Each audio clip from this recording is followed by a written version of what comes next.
Good evening, Make Universe. I'm Alan Jones. Welcome to our Thursday Peptide PhDs podcast. Yes, and I'm Mark Bartlett. It's great to be with you again. Boy, the time flies.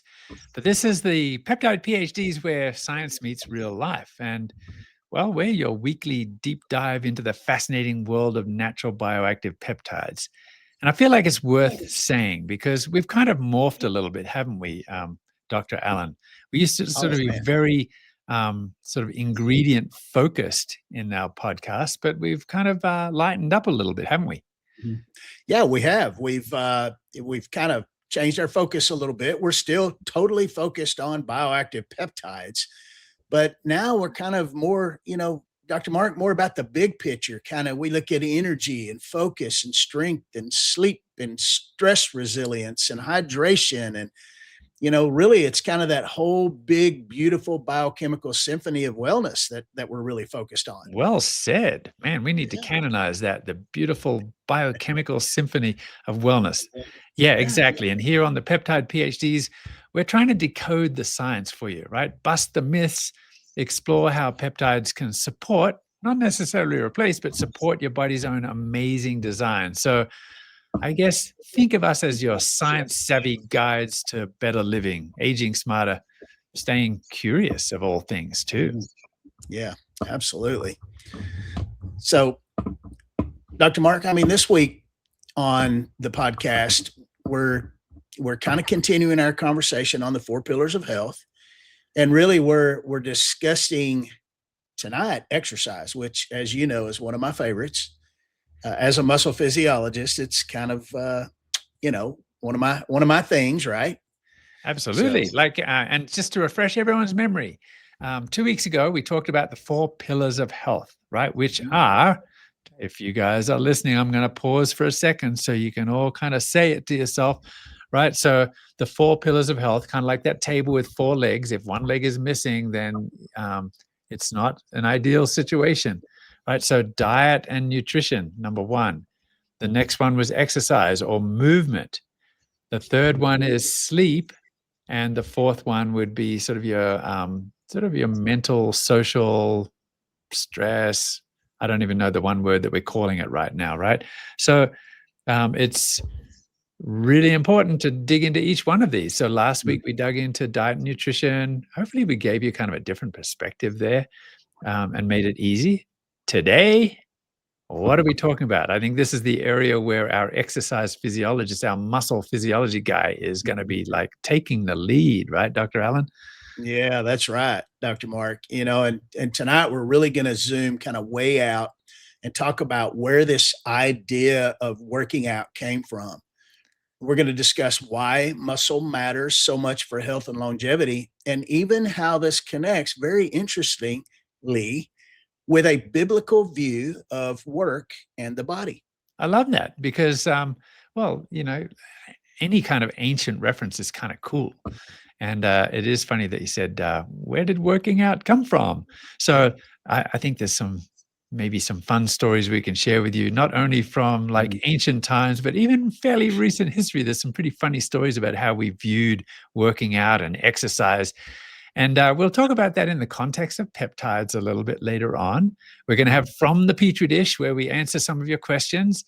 And we are, I'm sorry, little grimace emoji here. We're going to dig into some, end with some nerdy dad jokes like we always do. Because you know what? If you can't baffle people with science, at least you can make them throw up at your bad jokes. And I tell you what, Dr. Mark, you have the best dad jokes in the world. I'm telling you. I don't know if that's a compliment or a dig, but I'll take it, I guess. Oh, that's great. That's great.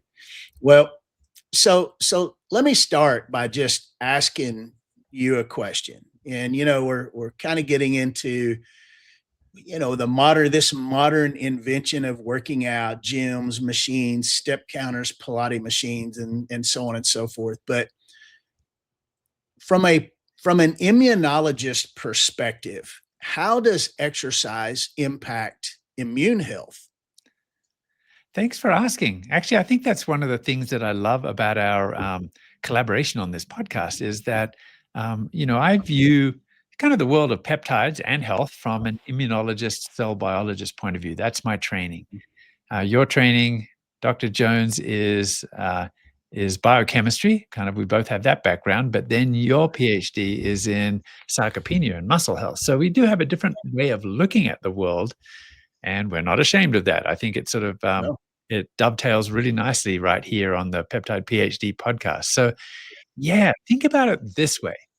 And when I look at it, I think of two different kinds of exercise. I know you're going to dig into this, but when I think of exercise in two broad buckets, there's resistance training, right? Like either lifting weights or doing squats or maybe walking up a steep hill, or riding a bike up a steep hill.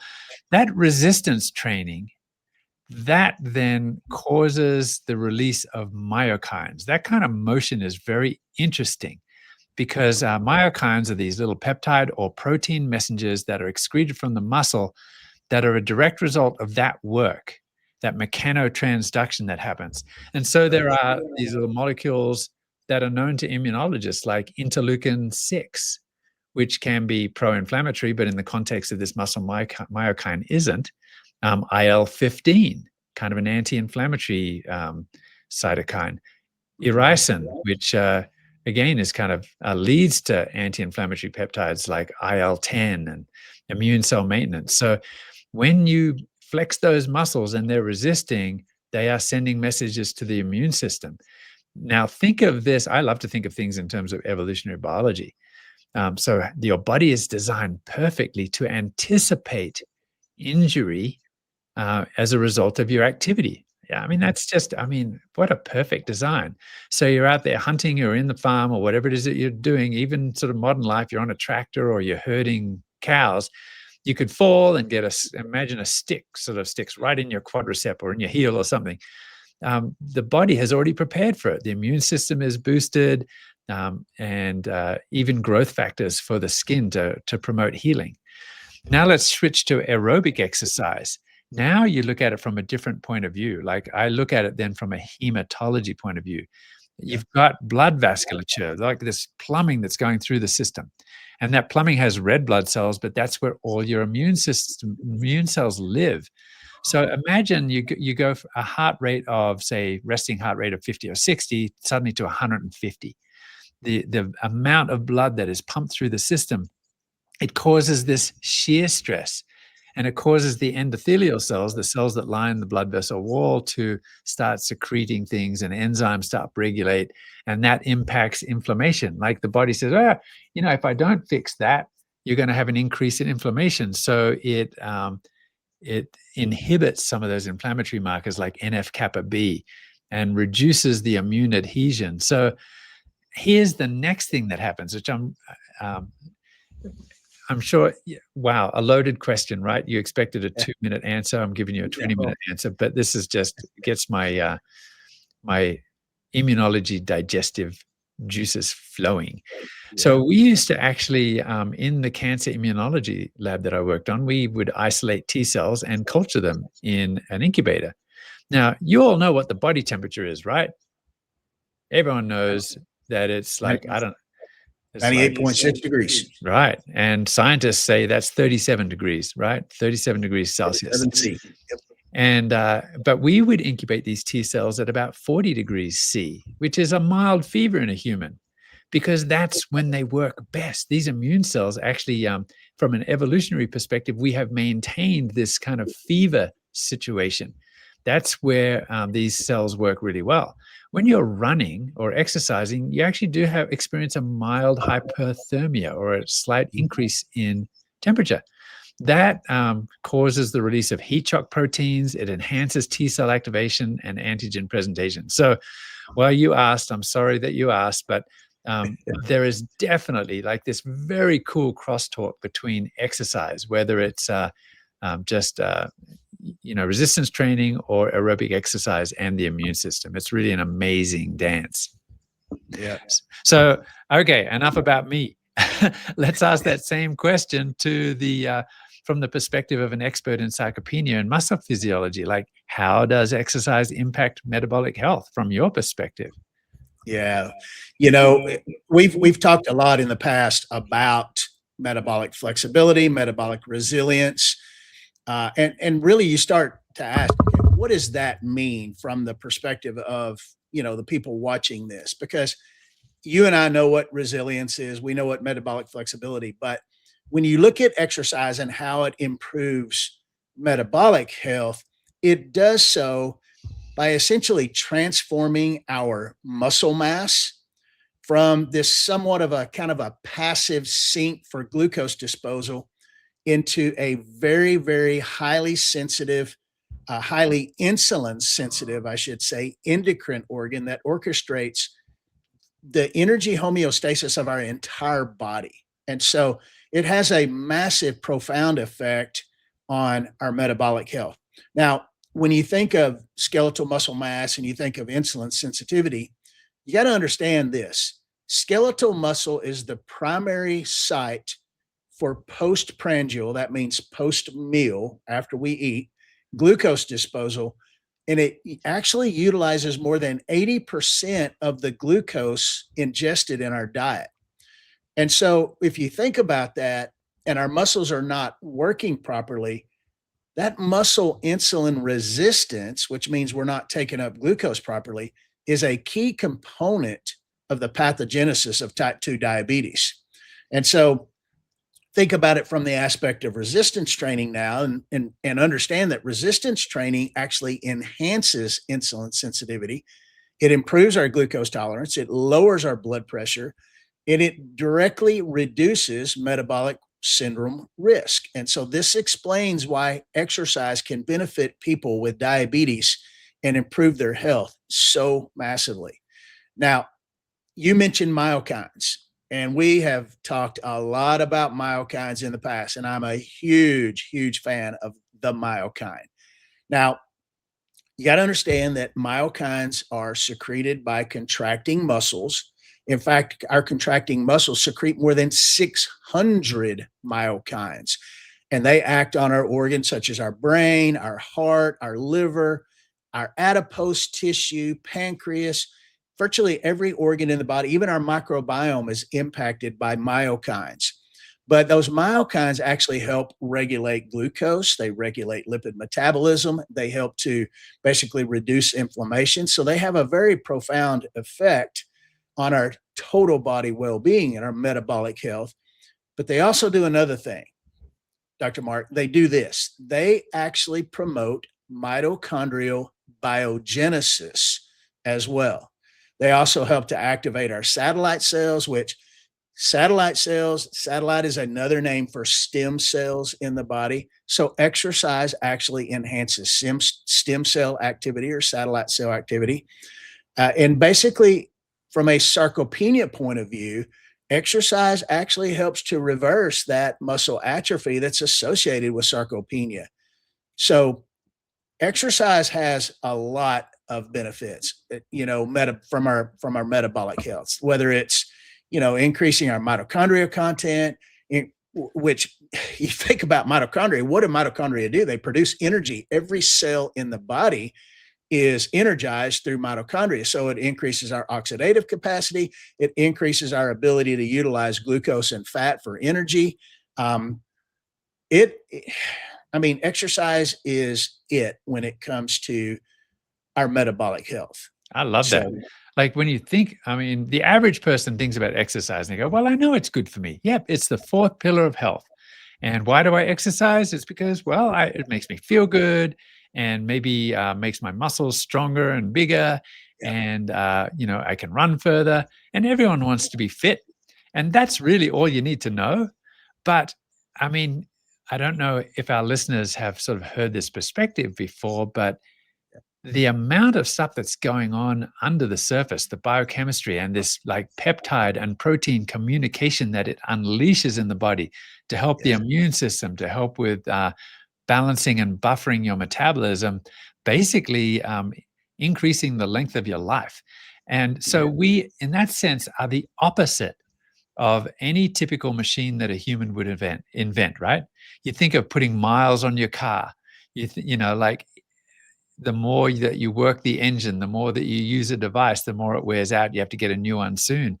The body seems to be, what would you call it? An anomaly, really, in that Oh, yeah. sense, is that the more you exercise, the more energy you ultimately get. And all of this explains why when you exercise, it actually makes you younger, not older, right? As long as you're not sort of overdoing it and going crazy. So yeah, fascinating. And wow, have we had an introduction this long before? I mean, those questions are awesome. And we haven't even got into chapter 1 yet, which is our study of the week. I know. Well, it's amazing just to kind of close that out. It's amazing how cumulative exercise is.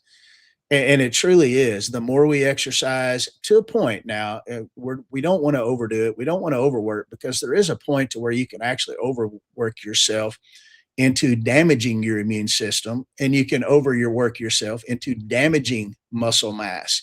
That's not what we're talking about. But when you exercise properly, and hopefully we'll give you a little bit of uh, applications on how to do so today. But when you do that properly, there's such a cumulative benefit to our immune system, to our metabolic health, and to our overall health, well-being, and longevity. So, absolutely. Well, that's a pretty good primer.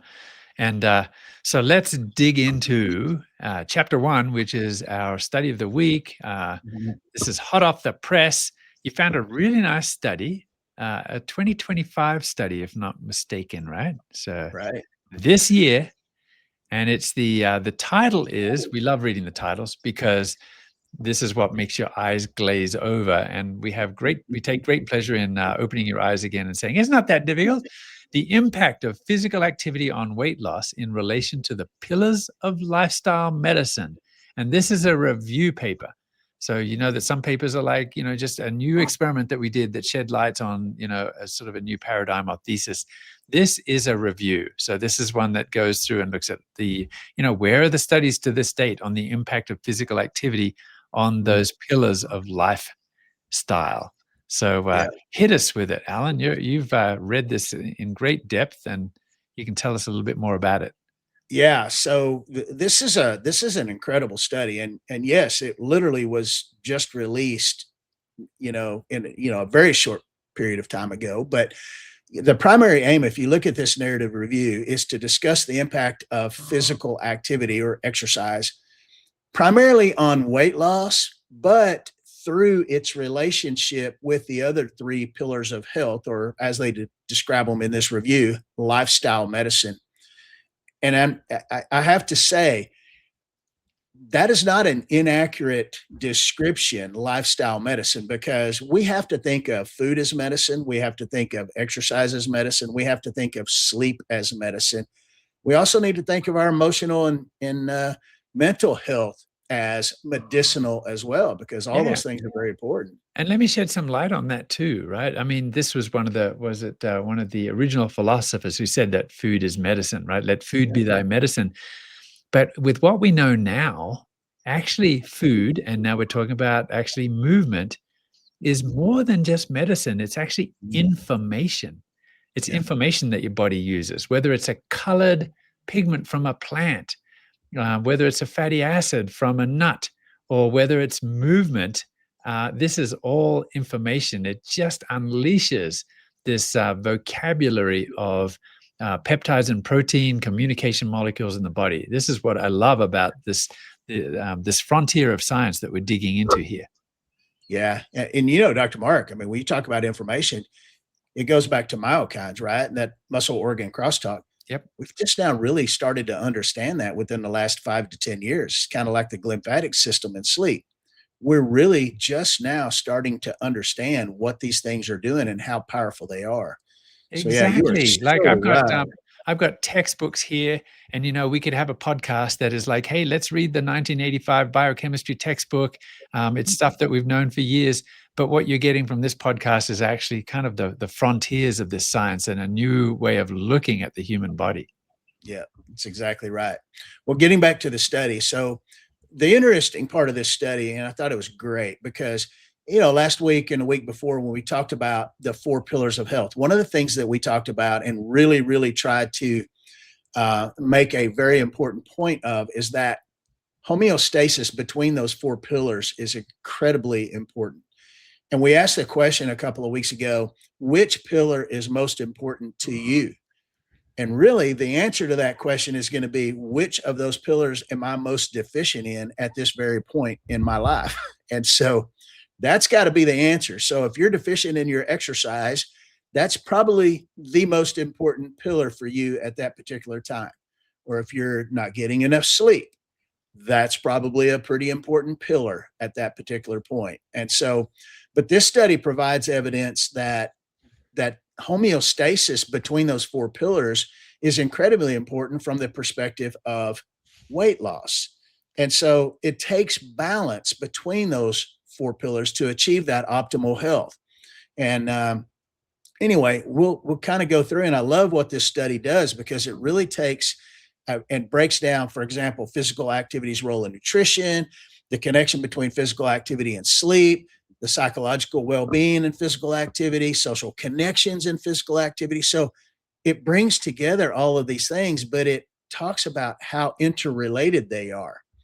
And kind of the overarching point, and we'll kind of go back through each one of these, what they looked at from a weight loss perspective, Dr. Mark, was that exercise alone is not very advantageous in managing our weight loss.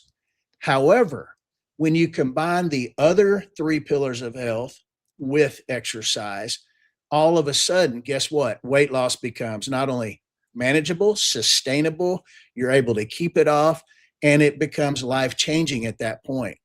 And so that is a huge part of the importance of the homeostasis between the four pillars of health. And it just goes to show that not one is really more important than the other. They're all very important. Yeah. And our introduction, we really dug into like the benefits, like what's going on in your body when you move. But I do like this paper because it talks about exactly what you just said. And one part that I love is actually that connection between physical activity and social connection. I know that my wife Crystal loves to do yoga, and she's got a group. Like she actually sort of goes between different yoga studios. But she has friends in each of those, and she loves to connect with those friends as she does her yoga. And then she also does like Orange Theory, right? So she's also got a group of Orange Theory friends. When I met her when she was 24 years old, she was doing like aerobics, step aerobics and all that kind of stuff, right? And complicated dance moves. And she had that group, and she's still friends with a bunch of those people. So that social connection, that buddy system is kind of cool. I tend to be more of a lone wolf when I exercise. Like I grab my mountain bike and I love to be alone up in the mountains. And even in the wintertime and it's snowing, I've got my fat bike, I'm alone, sometimes with my dog, usually with my dog if I've got one. But we're all a little bit different, but I love that social connection part. Yeah. And I'll tell you what, as a former football player, that social connection, that's how our coaches built our team right there. It wasn't built on Saturdays playing in front of people. That team mentality is built through those social connections, through those hard workouts. We always talk about blood, sweat, and tears. You leave that blood, sweat, and tears out on the practice field or in the weight room, or wherever you're doing your work, your sprints, your intervals, whatever your high intensity training, whatever you're doing. But that's how you build those very special social connections. And truthfully, those bonds, that's where you build trust, and you take that to the football field. So yeah, I can't tell you how important, as a former athlete in a team sport, that those social connections are as well. So right. So physical activity and social connection. And then let's dig into a couple of the other ones just really briefly that this paper highlights. And again, if you want to look at this paper yourself, I think you can get it for free on the interweb. The Impact of Physical Activity on Weight Loss, 2025. The first author is Niezgoda. Oh, that's easy. Niez or Z Goda. If you sort of look for that, you should be able to find the study and read it. So it talks about those connections. Let's talk about a couple more of them really briefly before we leave this review. Physical activity and sleep. I'll bet I know for me it's a fact, but I bet when you're on that football team after a hard day's training, you slept better, right? Why is that? Oh my gosh.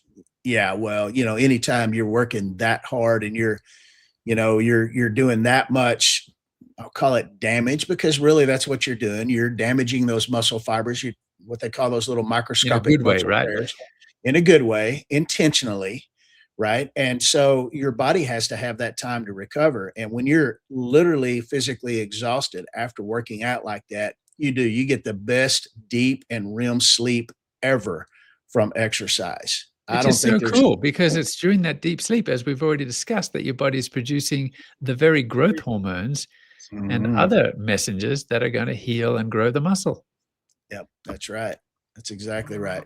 And then, of course, you've got, how about physical activity's role in nutrition, Dr. Mark? I mean, typically speaking, when you're exercising, it actually motivates you to eat better as well.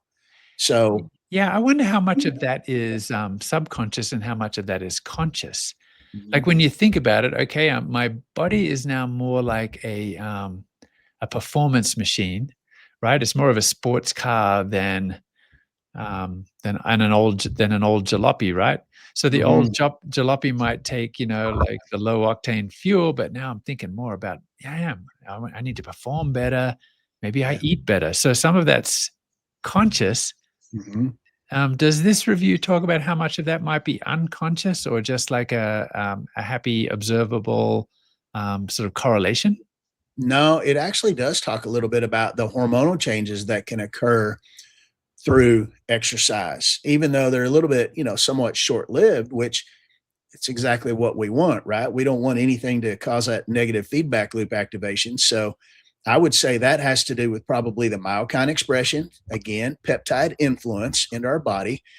That exercise helps us feel, full, satiated, and just, it actually acts as somewhat of an appetite suppressant after we get through exercising as well. So now, after that temporary suppression and satiety wears off, then you do become hungry. So there is a subconscious impact through myokine expression that influences that. But at the same time, there's still that conscious effort that, hey, and this is what people need to understand is, if I'm working out, if I'm exercising, if I'm doing what I'm supposed to be doing on that side, I probably need to be doing the diet part and the sleep part and, the mental well-being part as well. So they all work interchangeably. Yeah, that makes so much sense. Yep. Well, I love So that. It's a good review, and I'm glad that scientists are still sort of digging into this because the world has changed a little bit. mhm, And I love that in chapter 2, on our deep dive on exercise as a pillar of health, you begin a little bit with the history of exercise. Um, that's kind of fun because things have changed from we often talk about our evolutionary biology and how the modern world doesn't really expect us to have to work physically very hard to earn a paycheck. It's there's a lot of sedentary lifestyle, and we don't have to work hard for our food either. We can get it delivered to your door, or you can just like get it in a grocery shop on the way home. So we are surrounded by an abundance of food, which now we have to sort of practice a whole different technique of choice and self control and also sedentary lifestyle. So we have to now make it a choice to go and be physically active. yeah, yeah, we really do. And I think that's one of the devastating things about our life as we live today, because a lot of people have forgotten how to work. And before we start talking a little bit about the history of exercise, just looking at where we're at today, exercise is not meant to be comfortable. It's not meant to be feel good. It's not, it's meant to be uncomfortable. It's meant to hurt a little bit. I'm not talking about painful hurt like, stabbing yourself or something like that type pain. I'm talking about, when you exercise those muscles and you really work those muscles and you're putting that additional strain on those muscles, it's going to be uncomfortable.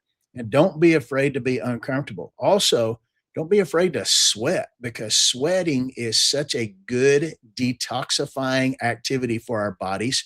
Our bodies were made to sweat.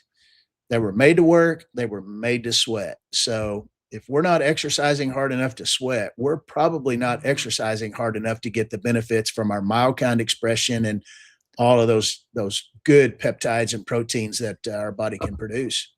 With some caveats there, Dr. Jones. If you're a Utahn, you don't sweat all that much because we have average annual humidity here of about 10%. And the reason that you sweat is for your body to cool down because the sweat evaporates. And in Utah, it evaporates almost as soon as it comes out. And so it's very efficient at cooling. But maybe I sweat sometimes. I certainly sweat when I come to Texas, where you live.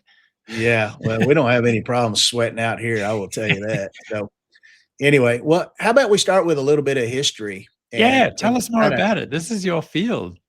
Yeah, so, you got to ask the question, when did people begin to exercise on purpose instead of just working in the fields or walking everywhere like they did back in the old days? And that goes back to that evolutionary biology. We used to have to do things to go hunt for our food, to grow our food, to pick our food, whatever. Now we don't have to do that. So when you look at it from the sense of, the ancient Greeks and Romans, they actually trained their soldiers and their athletes.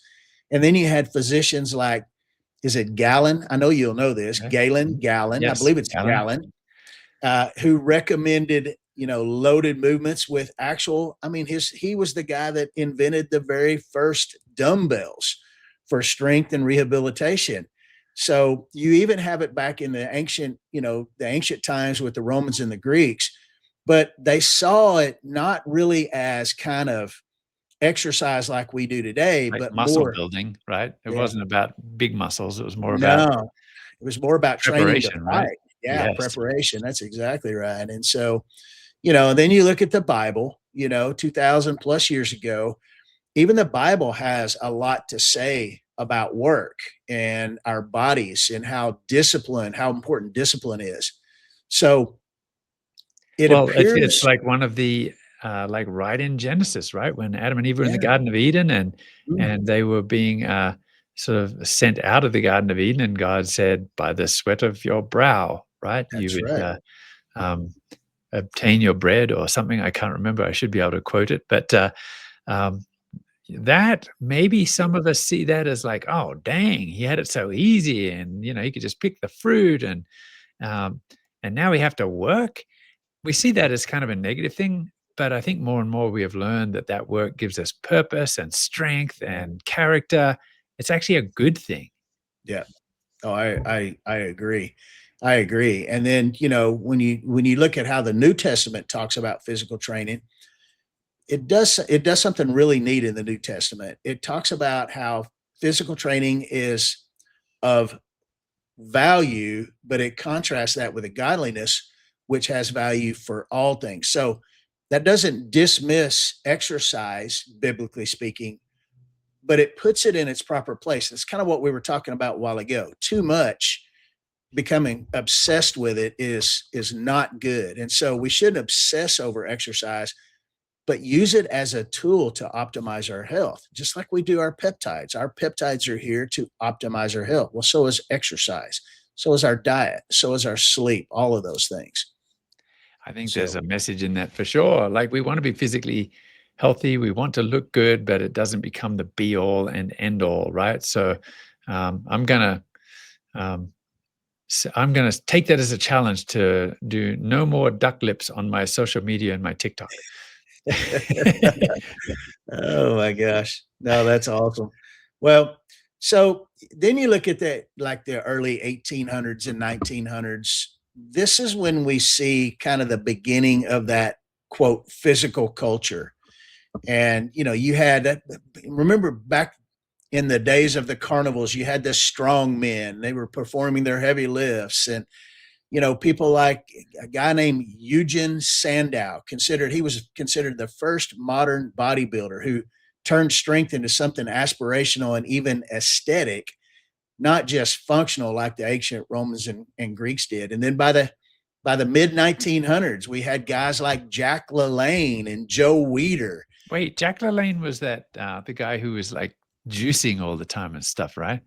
No, I don't think Jack LaLanne. I don't think he was the juicer. He was the Ah, guy that he was exercising and doing all the pull-ups. And okay. I mean, but he was, on TV all the time. And then of course you had Joe Weider, who is Oh, the yeah. founder of, oh yeah, Weider was big time. He was the founder, really the founder of the professional bodybuilding contest, and had all the magazines and stuff. And so that's when you really, really started to see resistance training, aerobic exercise, and going to the gym become kind of a normal behavior.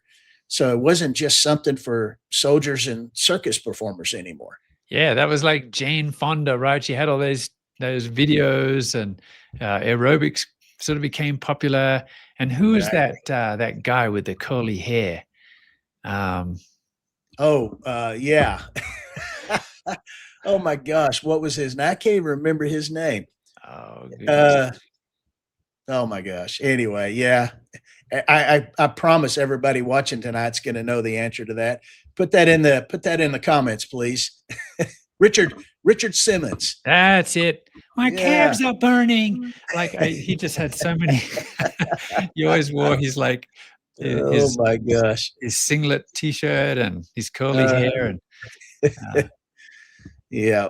Anyway, so yeah. So anyway, so that was kind of the history of where it came from and where we're at today. And so, you had to look at that shift from, calisthenics, basically back in the day. Richard Simmons is all about aerobics and calisthenics, right? But now we're about understanding the purpose of heavy resistance training. So picking up some seriously heavy weight on purpose. yeah. It seems interesting, doesn't it, that we're doing it on purpose now. One of my favorite movie series is Back to the Future. Yeah. And in Back to the Future 3, this is in the Wild West, right? And you've got Doc, is it Emmett Brown, and he is just so depressed. I think he just lost his girlfriend, and he actually hadn't drunk yet, but he acted drunk. He was in the bar, right? And he was starting to talk about the future, and you had these old cowboys chewing and spitting, and he says, and they're like, well, if you have these newfangled cars and things, what do people do to get around? Do they stop walking? Do they stop running? And he says, no, they run for recreation. And the guy's like, are you out of your cotton picking mind? Who runs for recreation? And now we have a whole bunch of people that do that. Yep, we sure do. It's crazy how you can watch a movie from the 1930s talking about the year 2000s, and it's pretty accurate many times. Oh my gosh. Recreation. So Dr. Mark, let me ask you a question. When did muscle become a health organ? Yeah.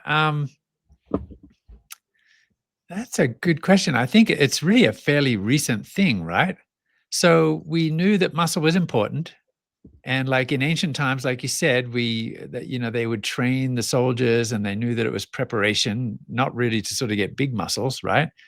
I think it's only really very recent that muscle was reclassified as an endocrine organ, right? I think just in the last 10 or 15 years, like we started to see some hints in the last 20 years, but now it's just full-blown appreciation, right, of the muscle being much more than just a forklift for the body.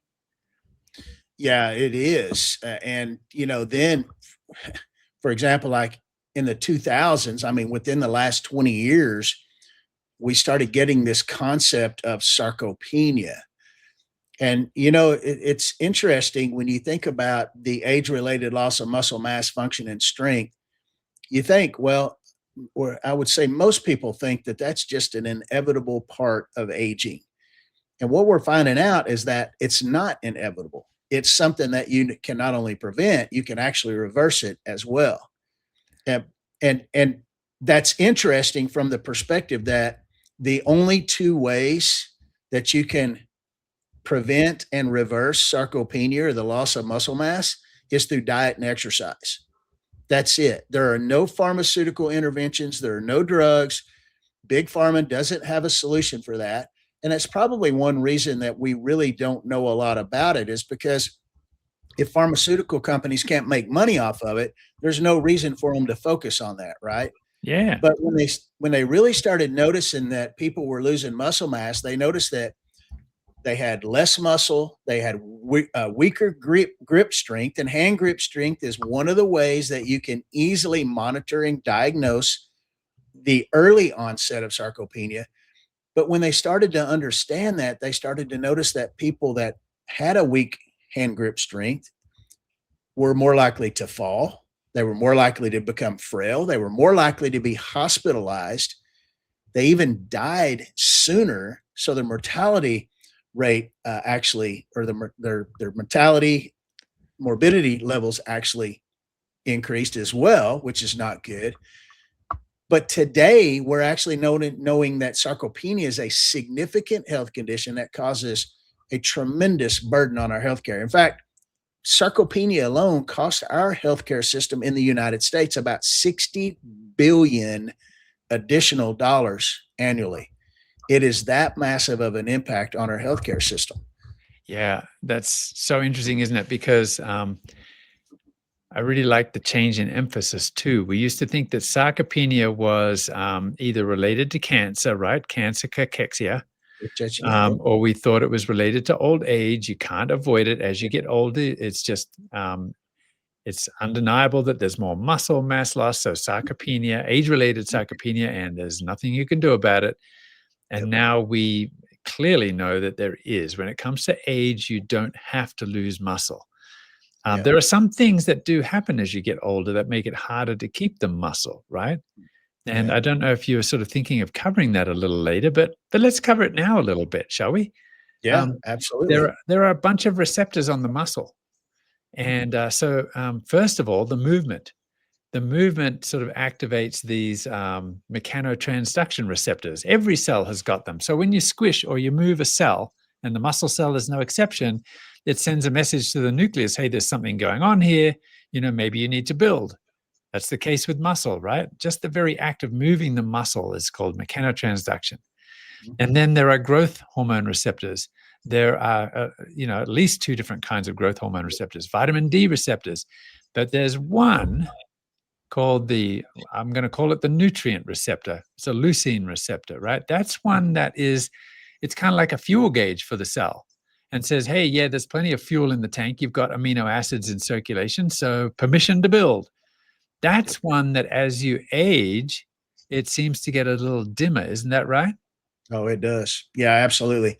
And leucine is the rate limiting enzyme or amino acid. I'm sorry, not enzyme, but leucine is the rate limiting amino acid for muscle protein synthesis. Yes. And it's because of that leucine receptor. So when we have a leucine receptor deficiency or a dysfunction like we can possibly get when we're older, we have to make sure that we have more leucine, because it's going to take more leucine to actually give us an impact than it would when we were younger. We had more receptors. Right. So this is why I love Fit. We're not going to talk a whole bunch about that product, but a peptide that has been discovered in nature that gives a gentle signal to the muscle that binds one of the growth factor receptors. And as long as you have that, along with plenty of protein in your diet, and I would recommend at least 30 grams of protein per meal 3 times a day, right? So you probably recommend a little bit more, Dr. Allen, I know, but I kind of feel like that's a minimum. When you're doing that, you are really guarding against age-related muscle loss. No matter what your age, that's really going to help. And of course, working the muscle, right? You can't just do that in isolation. You work the muscle. So you're getting 3 signals now. You're getting the mechanotransduction from moving. And then you're getting the signal that the fuel gauge is full from getting enough protein. And if you're sleeping well and taking the Fit peptide, then you're also giving a message to the growth receptor that, and those 3 signals together are just going to be magic for your muscle maintenance. Yeah.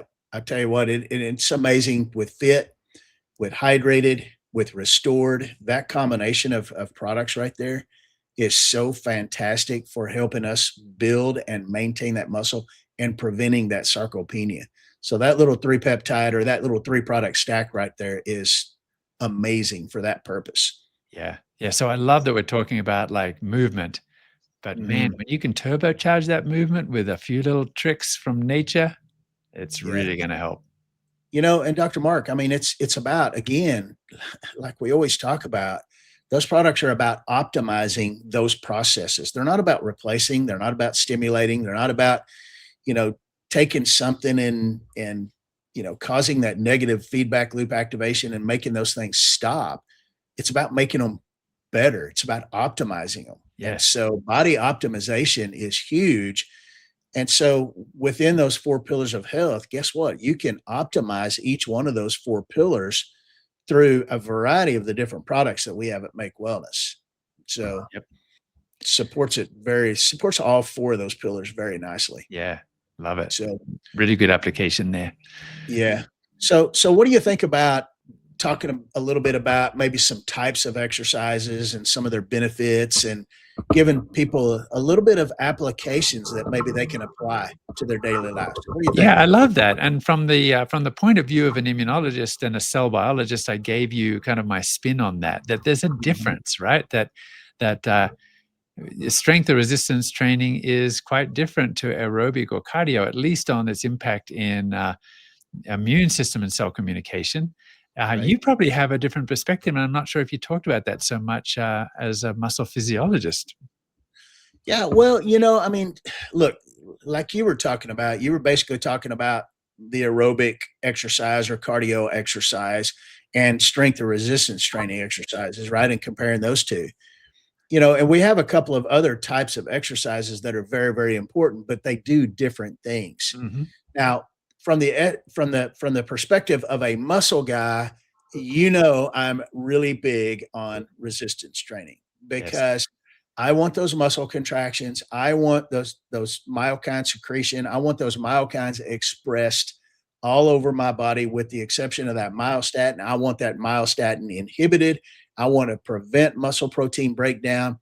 And so you just get a more effective myokine expression, in my opinion, from the research that I've done with heavy resistance training versus aerobic or cardio type training. Now, let me give you an additional perspective to that, Dr. Mark. For people that like to go on long walks, there's probably not a lot of myokines being expressed if you're going on a long walk. Let's say that I go out and I just do a normal walk. I'm walking a mile and a half or 2 miles. I probably, in all likelihood, the research actually supports that you're not secreting and expressing a lot of myokines through a walk. However, one of the things that you can do is that you can add some weight to your walk. I walk with a weighted vest, and I love doing this little exercise called rucking, where I go out and I walk for a mile and a half, 2.5, sometimes 3 miles, carrying a weighted vest. Why would I carry a weighted vest? Because it turns every single step into an intense muscle contraction at that point. So guess what? Now I've taken my walking, I've added some weight, some resistance to that. I'm using the pull of gravity, and I'm getting more myokine expression and secretion. So that's kind of a different way of looking at how you can intensify some of these other exercises and gain that benefit of those myokines. Well, let me throw something at you here. I'll be a little bit of a, I don't know, an alternative voice. Okay. So we know that the muscle has a very rich vocabulary of myokines. And Mhm. so I imagine that we don't know them all yet.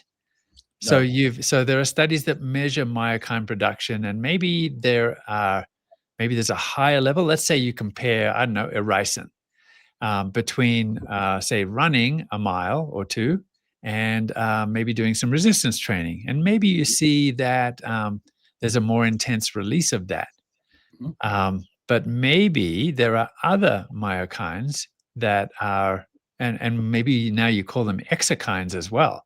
When Mhm. you're running and you're jiggling all those organs and your skin is flapping up and down, I'm just sort of exaggerating here a little Yeah, bit. yeah. The muscles are contracting, but other things are happening too, like the Yeah. diaphragm is moving up and down. So the cardiac muscle is sort of being affected. it's really quite possible that resistance training is not necessarily better; it's just different. And then I look at and I don't know that for sure, Alan. I'm just sort of throwing it out there. Then I look at, like, I live on a trail, and I see these runners, and these runners are built like gazelles. Like, they have very lean muscles, kind of almost skinny legs, certainly skinny compared to a weightlifter, right? So, you sort of wonder, well, okay, so they're not building muscle. So the myokines that are normally sort of helping to grow the muscle and sort of give it like super strength so that you can lift a heavier weight, those aren't being activated, but something else is going on. Their quality of muscle must be incredible. The biochemistry of those individuals' muscles to be able to metabolize fuel and then very, very quickly recycle pyruvate so that those muscles can keep going for miles and miles. That's a very different kind of biochemistry and a different way of looking at fitness. But nevertheless, there's a lot of cell communication going on there too, isn't there? Yeah. And really, when you look at an individual like that, so now you're getting into kind of muscle morphology. What are the different types of muscle cells? You've got type 1 muscle, which the individual that you just described is loaded with type 1 muscle fibers. And they have really very, very low levels of type 2A or type 2B muscle fibers. So type 2A is kind of an intermediate muscle fiber type. Type 2B is the muscle fiber type that I would say that I have the most of because I do a lot of lifting. So one of the things that we see, and this is a very interesting point, I'm kind of glad you brought this up because in my research on sarcopenia, one of the things that you see with sarcopenic individuals is you see a shift from type 2B muscle fiber to type 1 muscle fiber, Dr. Mark. So think about it this way. People with sarcopenia are primarily type 1 muscle fibers. Now, you have to ask yourself, why is that? And you have to also ask yourself, if I'm looking at a marathon runner, I'm looking at a trail runner, and they are loaded, let's say that they're 80, 85, 90% type 1 muscle fibers, does that lead to some other issues later in life with the possibility of maybe they lose muscle at a little bit higher because they don't have that type 2B muscle foundation that they probably should? So there's a lot of questions, and there's actually a lot of research being done on that one issue right there, right now, because it's a fairly new issue. I'd say if you're a skinny runner and then you quit, you probably should maybe at least replace that with some resistance training and make sure that you maintain some muscle mass as you get older, right? Absolutely. And then I've often seen people who are like, have a lot of maybe the type 2 in their muscle build. They got a very impressive muscle hypertrophy, right? Yeah. Those guys, if they stop lifting, if they don't change their diet fast, then they end up sort of being more overweight quickly, and that doesn't help either. So yeah, and that's where you start getting your myosteatosis, and yes, there's all kinds of potential issues with both of those subtypes of people. So type 1, like you said, they don't have that foundation of type 2A, so they have potential issues later on if they stop. But also the type 2B muscle fiber guys like myself, I also have potential issues because let me tell you something. One thing you don't want to do on the other side of that is you don't want myosteatosis to start infiltrating your muscles, and all of a sudden you become, very, very weak. Your muscles are they lose their density, they lose their functionality. And it's because that fat has actually infiltrated inside those muscle fibers. And that's just as devastating as losing them and shifting them to a type 1 muscle fiber, morphology as well. So, yeah. So I guess with only a few minutes to go, Dr. Allen, I guess the take-home message is move. And if you love to do some resistance training, do that. If you love to run or bike, do that. And if you can cross over and do a bit of both, probably even better. And I hope that we've given you a perspective that movement is about fitness. It's not just about vanity, but it's also about cell communication and encouraging your body sort of crosstalk between the organs, bone density, muscle mass to help with metabolic resilience. It is such an important pillar of health. And it communicates to those other three legs of the pillars of health very nicely. So I love that we live in this age where not only are we sort of exercising for fun and for recreation, but we know why. Yeah. Yeah. We learn more every day for sure. Yeah. So how about chapter 3 from the Petri dish? What do you think? Yeah. We'll answer some questions. We're going to have to be way briefer than we normally are on these. So, I know. So question 1 that came in this week to our science@makewellness.com was someone that was asking a question about fit. And there's a bit of caffeine in this product that's got the fava bean peptide for muscle maintenance. So there's a concept. I think this person feels like, well, is this just a pre-workout product? Is this something that you should just only have before a workout and then don't have it when you're not working out? Or is it more important to take it consistently? So what's your take on that, Dr. Jones? Yeah, I believe consistency. Fit is meant to be taking every single day, no matter what, because you're trying to optimize a natural process within our body. We're not replacing anything. We're not overstimulating. That's not what its intent is. So fit needs to be taken every single day consistently in order to get the maximum benefits of fit. I would absolutely agree. So chapter 4, talk nerdy to me. If you've made it this far into the episode and you still haven't found a reason to unsubscribe from the Peptide PhDs, then clearly your standards are as questionable as our humor. That's right. It is time for Talk Nerdy to Me. This is where we shamelessly combine science and dad jokes. And since we're talking about exercise in the gym, like there was actually a story in the local news here about this personal trainer. And there was this legal battle between him and the landlord, and finally decided they just could not evict this guy. Why? Well, because he was squatting. I'm so sorry I did that to you.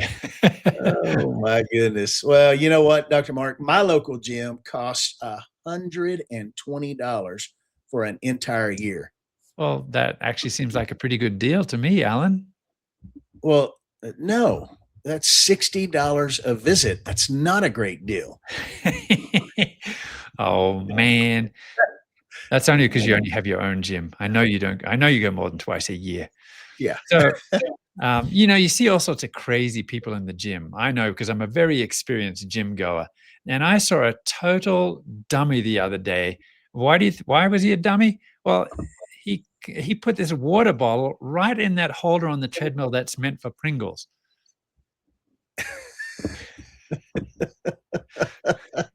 Oh, that does hold a Pringles can really nicely, very nicely. Okay, so I'll try to make up for that. 2 Canadian bodybuilders, they're working out at the gym. And after they were done, they sat down together in the locker room and one turned to the other and said, "I'm sore, eh?" And the other guy said, "What for?" Oh, my goodness. Well, Dr. as you Mark, know, we are a legit bona fide podcast now on Spotify, iHeartRadio, Amazon, Apple Music. I know that many of you are watching this live on StreamYard or on Facebook. And, if you miss us, and you will miss us over the next 2 weeks, because next Thursday is Christmas and the Thursday after is New Year's Day. So if you miss us, be sure and look us up on one of your favorite podcast platforms. And but now that we are legit, we need to recognize some of our staff and our sponsors. And so we have actually an appointment secretary. Make sure that we're never late. And our appointment secretary, thank you, is Stu Early. And our appointment secretary number 2, because we have 2 of them, is Amadeus O'Early. How about our arbitration expert, Viola Fuss? Yeah, why all the fuss? And our art critic, Philistine. Phyllis Stein. I really love Phyllis. She's great. Actually. She's great. She's a really good art critic. And finally, our Assistant Director of Moral Support, Hugo Girl. That's awesome. All right. Well, thank you so much. Here we are, another hour into it, Dr. Mark. Oh my gosh. I cannot believe that it's already been an hour, because that was a great topic to talk about tonight. Super quick. Yep. And in the new year, like just in time for the new year, because I know it gets very crowded in the gym, we're going to talk more on the 4 pillars of health, and this time sleep. You're going to love to hear about that, because maybe you can sleep instead of going to the gym in the new year. Yeah. Well, let's don't do that. Let's go to the gym. So, hey, go check out the study we talked about today. Some incredible, important points in that study, linking those 4 pillars of health together. And then, look, make one small change this week. You've heard Dr. Mark talk about air squats. Make one small change. Add air squats, 10 air squats 4 times a day, and see what that will do to your body. That is going to make a massive impact, just making that one little bitty change. Such a simple thing. And in the meantime, what should the folks do once they get off this podcast today? Get back with the people that got you on the podcast. If you have any questions, send them to us at science@makewellness.com, and make sure that you come see us next time we're on air. Have a fantastic Christmas and New Year, and we'll see you after that. Merry Christmas. Happy New Year, guys. Thank y'all for joining us.